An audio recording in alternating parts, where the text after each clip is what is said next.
5 games in, is a team where you need them to be or where you want them to be, or headed in the right direction? Right now, we're just trying to find a way to win. We played a great game yesterday against Stephen at Boston, and it's probably been the best basketball that we've seen as far as in our that we played in the past few games. It's the team that we know that we have, but learning how to be more disciplined is what we're going to have to do. We have 4 newcomers, and they're learning a new system completely different from where they came from in their respective schools.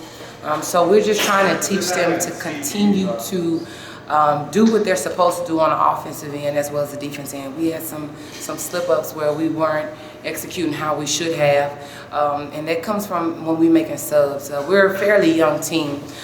We lost a lot of impact players last year, our big 3, so we're having to depend solely on new kids. The basketball that you guys have seen Prairie View play in the past couple of years, we've always had go-to players. We don't have go-to players right now. We're having to make it more of a collective win. And when you have only one kid that's in double figures a night, and that's what we've had in this last 5 games, then we're not going to be successful at the end of the night. Now you're still on the road. Do you have some time off before you go to Florida and then to St. John's? Yeah, we play Florida on next Friday. So we have another 4 days to get some rest, to kind of review some things on film, to see exactly what it is that we need to do, if we need to change up something in our offense as well as our defense. But I think the biggest thing is that we're just killing ourselves right now. It's nothing against any other opponent that we played, because U of H and SFA are both 2 winnable games that we could have won. But right now, we're just beating up on ourselves.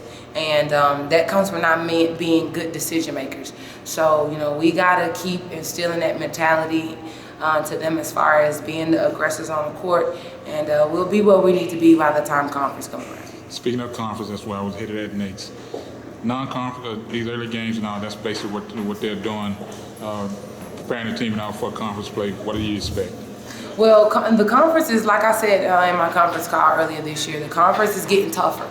Teams are not going to just lay down and just because we wear Prairie View across our chest, they're not going to come at us hard. But, we always start off non-conference kind of shaky every year. But that doesn't mean that we're not a good ball club and that we're not capable of getting wins when we need to get wins.